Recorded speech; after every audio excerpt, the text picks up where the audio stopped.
Hi hello friends, എല്ലാ കൂട്ടുകാർക്കും മൗനരാഗം സീരിയലിലെ ഇനി വരാൻ പോകുന്ന ഒരു അടിപൊളി പ്രൊമോ റിവ്യൂയിലേക്ക് തന്നെ സ്വാഗതം കേട്ടോ.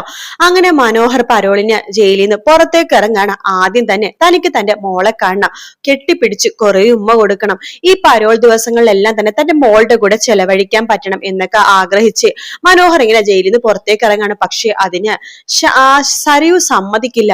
പക്ഷെ അവളുടെ സമ്മതം ആർക്ക് വേണം? തനിക്ക് കിട്ടുന്നത് വളരെ തുച്ഛമായിട്ടുള്ള ദിവസങ്ങൾ മാത്രം. ആ ദിവസങ്ങളിൽ തനിക്ക് തന്റെ മകളെ കാണണം എന്ന് മാത്രമേ മനോഹറിന് ആഗ്രഹമുള്ളൂ. അതുകൊണ്ട് തന്നെ മനോഹർ എന്തും വരട്ടെ എന്ന് വിചാരിച്ച് മോളെ കാണാൻ വേണ്ടി തന്നെയാണ് ആദ്യം പോകുന്നത് കേട്ടോ. അപ്പൊ മനോഹർ കുറച്ചു ദൂരം നടന്നു കഴിഞ്ഞിട്ട് മതിയാവട്ടെ മനോഹറിനെ. പക്ഷെ എന്നാലും പിന്നെ പതുക്കെ നടന്ന് മനോഹർ സരയും അതുപോലെ തന്നെ രാഹുലൊക്കെ മുമ്പ് നിന്നിരുന്ന ആ വീടുണ്ടല്ലോ, കിരണിന്റെയും കല്യാണിന്റെ തൊട്ടടുത്തുള്ള വീട്, ആ വീടിന്റെ അടുത്തേക്ക് പോകുമ്പോഴേക്കും ആ വീട് ലോക്ക് ചെയ്തിട്ടിരിക്കുകയാണ് കേട്ടോ. ഓ, ഈ വീട് പറഞ്ഞ പോലെ ലോക്കാണല്ലോ. ശരിയാണ്, ഷാരി ഇപ്പോ കിരൺ സാറിന്റെ അച്ഛന്റെ അമ്മയുടെയും കൂടിയാണ്. സരിയു ആണെങ്കിൽ താരാന്റിയുടെ കൂടെയാണല്ലോ നിൽക്കുന്നത്. കുഞ്ഞ് കിരൺ സാറിന്റെ കൂടെ അല്ലെങ്കിൽ കിരൺ സാറിന്റെ അച്ഛന്റെ അമ്മയുടെയും കൂടെ ആയിരിക്കും ഉണ്ടാവുന്നത്. കിരൺ സാറിന്റെ വീടെന്ന് പറഞ്ഞിട്ട് ഇങ്ങനെ എത്തി നോക്കുമ്പോഴേക്കും അവിടെ എന്തോ പരിപാടി നടക്കുന്ന പോലെ മനോഹറിന് തോന്നുന്നുണ്ട്. അവിടെ എന്തോ ഫംഗ്ഷൻ ആണെന്ന് തോന്നണല്ലോ. ഇനി കല്യാണ മേഡത്തിന്റെ ചേച്ചിയുടെ വിവാഹം എന്തെങ്കിലും ആയിരിക്കോ? അങ്ങനെയാണെങ്കിൽ ഗംഗപ്രസാദ് മരിച്ചിട്ടില്ലെങ്കിൽ ഇവിടെ എവിടെയെങ്കിലും തന്നെ ഉണ്ടാവാൻ ചാൻസ് ഉണ്ട്. കാരണം അവന്റെ ഏറ്റവും വലിയ ഉദ്ദേശം എന്ന് പറയുന്നത് കല്യാണിയുടെ ചേച്ചി കാർത്തികയുടെ അമ്മേനെ കൊല്ലണോന്നാണല്ലോ. എന്തായാലും അവന്റെ ആ ഉദ്ദേശം നടക്കില്ല. അവൻ ജീവനോട് ഉണ്ടെന്നുണ്ടെങ്കിൽ അവനെ എന്തായാലും ഇത് ഇന്ന് തടഞ്ഞേ പറ്റൂ. അതിന്റെ കൂടെ തനിക്ക് തന്റെ മോളെ കാണുകയും വേണം. കിരൺ സാറിനൊന്ന് വിളിക്കാം, അത് തന്നെയാണ് നല്ലത് എന്ന് മനോഹർ മനസ്സിലാക്കുകയാണ്. മനോഹർ കിരണിനെ വിളിക്കുന്നുണ്ടോ, കിരൺ ഫോൺ എടുക്കുന്നുണ്ട്. ഹലോ പറയുമ്പോഴേക്കും കിരൺ സാർ, ഇത് ഞാനാണ് മനോഹർ നീ ഇത് എവിടെയാ എന്ന് ചോദിക്കുമ്പോഴേക്കും ഞാൻ പരോളിന് പുറത്തിറങ്ങി. ആണോ? നീ ഇപ്പൊ എവിടെയുണ്ട്? ഞാൻ സരയുവിന്റെ കൂടെ ഒക്കെ മുമ്പ് കിരൺ സാറിന്റെ വീടിന്റെ മുമ്പിൽ നിന്നില്ലേ വാടകക്ക്, അവിടെ വന്നിട്ടുണ്ട്. അവിടെ ഒന്നും ഇപ്പൊ ആരും ഇല്ലടാ. സരയു താരാന്റിയുടെ കൂടെയാണ്. ഷാരി ആന്റി ആണെങ്കിൽ അമ്മയുടെയും അച്ഛന്റെയും കൂടെയാണ് നിൽക്കുന്നത്. പിന്നെ നിന്റെ മോള് ഷാരി ആന്റിയുടെ കൂടെയാണ്. അതായത് എന്റെ അച്ഛനും അമ്മയാണ് അവളെ ഇപ്പൊ നോക്കുന്നത്. അച്ഛനും അമ്മക്ക് അവളെ കാണാതിരിക്കാൻ പറ്റില്ല. അവരിപ്പോ ഒരുമിച്ചാണ് നിൽക്കുന്നതെന്ന് പറയാണ്. സാറേ, ഞാൻ പരോളിൽ ഇറങ്ങിയപ്പോ തന്നെ എന്റെ മോളെ കാണാനുള്ള ആഗ്രഹം കൊണ്ടിട്ടാണ് ഞാൻ ആദ്യം ഇവിടേക്ക് ഓടിയെത്തിയത്. ആ കുഞ്ഞ് രാവിലേക്ക് ഇവിടെ ഉണ്ടായിരുന്നോടാ, ഉച്ച കഴിഞ്ഞിട്ടാണ് അവിടെ കൊണ്ടാക്കിയത്. എനിക്ക് നിന്റെ മോളൊന്ന് കാണണമായിരുന്നല്ലോ എന്ന് പറയാണ് മനോഹർ. അപ്പൊ കിരൺ പറയണ്ടടാ, നിന്റെ മോൾ ഇന്ന് കാണാൻ പറ്റുമെന്ന് തോന്നണില്ല. കാരണം ഇന്ന് സരയുവിന് സാലറി കിട്ടിയ ദിവസമാണ്. അവര് കുഞ്ഞിനെ കൊണ്ട് പുറത്തു പോയിട്ടുണ്ടാവും. എല്ലാ മാസവും അങ്ങനെയാണ്. അവൾക്ക് സാലറി കിട്ടുന്ന ദിവസം അവൾ കുഞ്ഞിനെയും അതുപോലെ തന്നെ ഷാരിയാനിനെയും കൂട്ടിക്കൊണ്ട് പുറത്തു പോയിട്ട് കുഞ്ഞിനെ കളിപ്പാട്ടങ്ങളും ഡ്രസ്സുകളൊക്കെ വാങ്ങിച്ചു കൊടുക്കാറുണ്ട്. അപ്പൊ അതുകൊണ്ട് ഇന്ന് സരയുവിന്റെ കൂടെ ആയിരിക്കും കുഞ്ഞ്. അയ്യോ സാറേ, എനിക്ക് കുഞ്ഞിനെ കാണണം. എടാ, ഇന്ന് നടക്കില്ല. മാത്രമല്ല കുഞ്ഞിന്റെ കൂടെ സരയും ഉണ്ടാവും. നീ നാളെ വിളിക്കും, നാളെ എന്തെങ്കിലുമൊക്കെ ഞാൻ ചെയ്തു തരാം. അല്ല, നിനക്കിപ്പോ നിക്കാനൊക്കെ എവിടെയാ നിക്കാൻ പോണത്? നിനക്ക് എന്തെങ്കിലും സഹായം എന്തിനും വേണോ? വേണ്ട സാറേ, സാർ ഇങ്ങനെ ചോദിച്ചല്ലോ, അതന്നെ വലിയ കാര്യം, ഞാൻ വിളിച്ചോളാം സാറേ എന്ന് പറഞ്ഞ മനോഹർ ഫോം വെക്കാണ്. ശേഷം മനോഹർ വിചാരിക്കാണ്, അങ്ങനെയാണെന്നുണ്ടെങ്കിൽ സരയു കുഞ്ഞിനെയും കൂട്ടിക്കൊണ്ട് തൊട്ടടുത്തുള്ള വല്ല കടയിലേക്ക് പോയിട്ടുണ്ടാവാം. മുമ്പ് പോകുന്ന ഇവിടുത്തെ ഏറ്റവും വലിയൊരു കടയുണ്ടല്ലോ, ആ കടയിലേക്ക് തന്നെയൊക്കെ കുഞ്ഞും കൊണ്ട് ഷോപ്പിങ്ങിന് പോയിട്ടുണ്ടാവാം എന്ന് മനോഹറിന് മനസ്സിലാവാണ്. മനോഹർ ആ ഷോപ്പിലേക്ക് പോകുമ്പോ മനോഹർ വിചാരിച്ച പോലെ തന്നെ സരയു ഷാരിനെയും കുഞ്ഞിനെയും കൂട്ടിക്കൊണ്ടിട്ട് ആ ഒരു ഷോപ്പിലേക്കാണ് വന്നിരിക്കുന്നത് കേട്ടോ. എന്നിട്ട് കളിപ്പാട്ടും അതുപോലെ തന്നെ ഡ്രസ്സുകളൊക്കെ വാങ്ങിച്ചു കൊടുക്കുന്നുണ്ട്. തന്റെ കുഞ്ഞ് ഒത്തിരി വലുതായി. മനോഹരന് കുഞ്ഞിനെ കണ്ടപ്പോ തൊട്ട് ഭയങ്കര ഒരു ആഗ്രഹം, എടുക്കണമെന്ന് ഭയങ്കര ആഗ്രഹത്തിൽ കുഞ്ഞിന്റെ അടുത്തേക്ക് പോകണം. പക്ഷെ സരയുവിന്റെ കയ്യിൽ തന്നെയാണ് കുഞ്ഞിരിക്കണത്. കുഞ്ഞിനൊന്ന് നിലത്ത് വെക്കുവായിരുന്നെങ്കിലും ഒന്ന് എടുക്കായിരുന്നു എന്ന് വിചാരിച്ച് മനോഹർ ഇങ്ങനെ നിൽക്കുമ്പോ സരയു ഒരു കളിപ്പാട്ടം നോക്കാനായിട്ട് കുഞ്ഞിനെ ജസ്റ്റ് ഒന്ന് നിലത്തേക്ക് വെക്കാട്ടോ. അപ്പൊ തന്നെ മനോഹർ ആ കുഞ്ഞിനെടുത്തൊരു ഒറ്റ ഓട്ടമാണ്. അത് കണ്ട് സരയൊക്കെ ബഹളം ഉണ്ടാക്കി കടക്കാരൊക്കെ കൂടിയിട്ട് കുഞ്ഞിനെ മനോഹറിന്റെ കയ്യിൽ നിന്ന് വാങ്ങിച്ച് സരയുവിനെ കൊടുക്കുകയാണ്. ആ സമയത്ത് സരയു ഷാരി എടുത്ത് പറഞ്ഞിട്ട്, കണ്ടില്ലേ, അവൻ പരോളിന് ഇറങ്ങി. ഒരാഴ്ചയായി ഞാൻ അച്ഛന്റെ അടുത്തേക്ക് പോയിട്ട്. അച്ഛന്റെ അടുത്ത് പോയിരുന്നെങ്കിൽ ഇവൻ പരോളിൽ ഇറങ്ങുന്ന സമയം അച്ഛൻ പറഞ്ഞാനെ. എന്തൊരു അവസ്ഥയാണ്, അവൻ പരോളിൽ ഇറങ്ങിയിട്ട് ഞാൻ അറിഞ്ഞില്ലല്ലോ എന്നിങ്ങനെ പറയണേ. അപ്പൊ ഷാരി പറയുന്നുണ്ട്, മോളെ, അവൻ എന്തെങ്കിലും ചെയ്യട്ടെ, മിക്കവാറും അവൻ ഇന്ന് തന്നെയായിരിക്കും പരോളിൽ ഇറങ്ങിയത്. ഇതിനു മുമ്പായിരുന്നെങ്കിൽ കുഞ്ഞെ കാണാൻ അവൻ വന്നാനെയല്ലോ. നീ ഇപ്പൊ അവന്റെ പുറകിലൊന്നും പോകണ്ട, അവൻ എന്തായാലും ചെയ്യട്ടെ. ഇല്ലമ്മ, എനിക്കങ്ങനെ വിട്ട് കളയാൻ പറ്റില്ല. ഞാൻ ഇത്രയും നാൾ കാത്തിരുന്ന ദിവസമാണ് വന്നിരിക്കുന്നത്. അവന്റെ മരണം സംഭവിക്കാൻ പോവാണമ്മേ.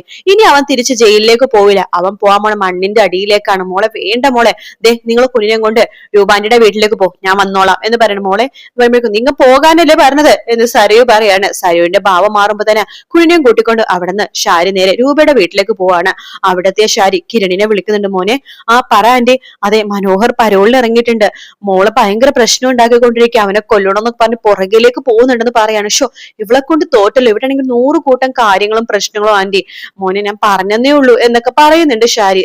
കിരണിനും ഒരു സമാധാനം ഇല്ല കേട്ടോ. സരു ആണെങ്കിൽ അവിടെ നിന്ന് നേരെ പോണത് നമ്മുടെ ആ ഗുണ്ടകളുടെ അടുത്തേക്കാണ്. അപ്പൊ ഗുണ്ടകളുടെ അടുത്തേക്ക് പോയ സരിയു ആണെന്നുണ്ടെങ്കിൽ ഗുണ്ടകൾക്ക് മനോഹരന്റെ ഫോട്ടോ കാണിച്ചു കൊടുക്കുന്നുണ്ട്. അതെ, ഇവനെയാണ് നിങ്ങൾ കൊല്ലേണ്ടത്, ഇന്ന പൈസ എന്ന് പറഞ്ഞിട്ട് കുറച്ച് പൈസ കൊടുക്കേണ്ടത്, ഇത് അഡ്വാൻസ് മാത്രമാണ്, നിങ്ങൾ കാര്യം ചെയ്യുകയാണെന്നുണ്ടെങ്കിൽ തീർച്ചയായിട്ടും ഇതിന്റെ ഇരട്ടി പൈസ ഞാൻ നിങ്ങൾക്ക് തരൂ.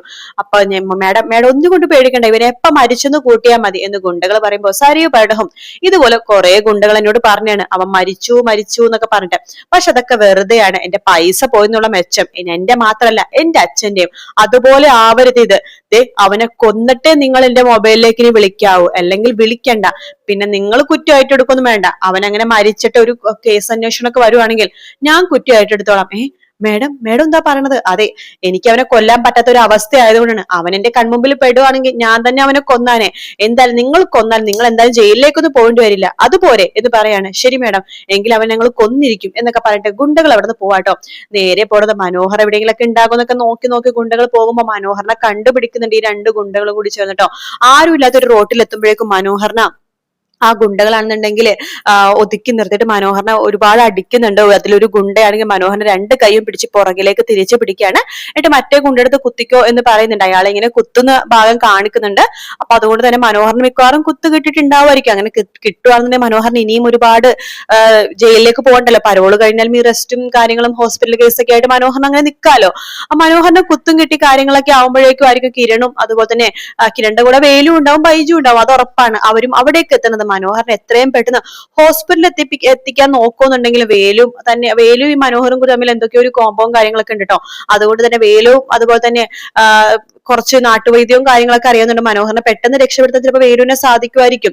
എന്തായാലും മനോഹരനെ കുത്ത് കിട്ടുന്ന രീതിയിലാണ് പ്രൊമോ കാണിച്ചിരിക്കുന്നത്. പക്ഷെ അത് കുത്ത് കിട്ടോ ഇല്ലയോ എന്നുള്ളതൊക്കെ നമുക്ക് അടുത്ത ആഴ്ച കാണാൻ സാധിക്കുള്ളൂ. പിന്നെ എന്തായാലും മനോഹർ മരിക്കുന്നൊന്നും ഇല്ല കേട്ടോ. പിന്നീട് കാണിക്കുന്നതെന്ന് വെച്ച് കഴിഞ്ഞാല് സരയുവിനെ പറഞ്ഞു മനസ്സിലാക്കാൻ വേണ്ടി നോക്കുന്നുണ്ട് കിരണും കല്യാണിയൊക്കെ. മനോഹറിന്റെ സ്വഭാവം മാറി. എല്ലാവർക്കും ജീവിതത്തിൽ ഒരു ചീത്ത സമയവും നല്ല സമയം ഉണ്ടാവും. നിനക്കും ചീത്ത സമയം ഉണ്ടായിട്ടില്ല. നീ എത്ര പേരെ കൊല്ലാൻ നോക്കിയതാണ്? എന്നെ, കല്യാണിനെ, അതുപോലെ തന്നെ എന്റെ അച്ഛനെ, അമ്മേനെ എല്ലാവരും കൊല്ലാൻ നോക്കിയതല്ലേ നീ. പക്ഷെ മനോഹർ ആരെയും കൊല്ലാൻ നോക്കിയിട്ടൊന്നുമില്ലല്ലോ. ശരിയാണ്, ഒരുപാട് പെണ്ണുങ്ങളുടെ ജീവിതം അവൻ തകർത്തിട്ടുണ്ട്. അതിൽ ഇവനെ മാത്രം കുറ്റം പറയാൻ പറ്റില്ല. ആ പെൺകുട്ടീനെയും പെൺകുട്ടിയുടെ വീട്ടുകാരെയും കുറ്റം പറയണം. ഒരാള് സമ്പന്നനാണെന്ന് പറയുമ്പോൾ അവിടേക്ക് ഇങ്ങനെ മലർന്ന് വീഴാതെ അയാളുടെ വീട് എന്താണ്, വീട്ടുകാരെന്താണ്, അയാളുടെ ചുറ്റുപാടൊക്കെ അന്വേഷിച്ചിട്ട് കല്യാണം നടത്തി കൊടുക്കുകയല്ലേ വേണ്ടത്. അല്ല, ഒരാള് കോടീശ്വരനെ പോലത്തെ ഒരാള് പെട്ടെന്നൊരു ദിവസം അടുത്ത് പ്രത്യക്ഷപ്പെട്ടു. അയാളെ കുറിച്ച് ഒന്നറിയാതെ ആ പണവും സ്വർണവും സ്വത്തൊക്കെ ഉണ്ടല്ലോ എന്നിട്ട് അയാളെ മോളെ കെട്ടിച്ചുവിടാണോ ചെയ്യേണ്ടത്? അങ്ങനെ ചെയ്യണമെന്ന് തെറ്റ് തന്നെയല്ലേ സരയും? മനോഹരനെ പോലെ തന്നെ തെറ്റ് ചെയ്തവരാണ് പെണ്ണിന്റെ വീട്ടുകാരും പെണ്ണും എന്നൊക്കെ പറയണത്. അപ്പൊ ഇപ്പത്തെ കാലത്ത് ഒരുപാട് പഠിച്ച പെണ്ണുങ്ങളൊക്കെ ഉണ്ട്, എന്നിട്ടും അവർ ഈ ഇങ്ങനെ കുരുക്കി വീണതാ എനിക്ക് മനസ്സിലാവുന്നത്. ഇപ്പത്തെ കാലത്ത് എത്ര ന്യൂസുകളൊക്കെയാണ് ഒരുപാട് പെണ്ണുങ്ങൾ പറ്റിക്കപ്പെട്ടതുപോലെ തന്നെ കല്യാണ വീരന്മാരുടെ അടുത്ത് വരുന്നത്. അപ്പൊ അതുകൊണ്ട് എല്ലാവരും കുറ്റപ്പെടുത്താണെങ്കിൽ എല്ലാവരും കുറ്റപ്പെടുത്താനേ പറ്റുള്ളൂ. മനോഹരനെ നിനക്ക് ക്ഷമിച്ച് മനോഹരന്റെ കൂടെ ജീവിക്കാൻ പറ്റുമെങ്കിൽ നിനക്ക് നല്ലൊരു ജീവിതം കിട്ടും എന്ന് കിരൺ പറയുമ്പോൾ അതൊന്നും സരിയോ സമ്മതിക്കണില്ല. എനിക്ക് അങ്ങനത്തെ ഒരു ജീവിതം വേണ്ട എന്ന് തന്നെയാണ് പറയണത്. എന്തായാലും എന്ത് ആകുമെന്നുള്ളത് നാളത്തെ എപ്പിസോഡിൽ കാണാം. വീഡിയോ ഇഷ്ടപ്പെട്ടാൽ ലൈക്ക് ചെയ്യുക, സബ്സ്ക്രൈബ് ചെയ്യുക, കമന്റ് ചെയ്യുക. മറ്റൊരു വീഡിയോ കാണാം friends. Take care, bye bye.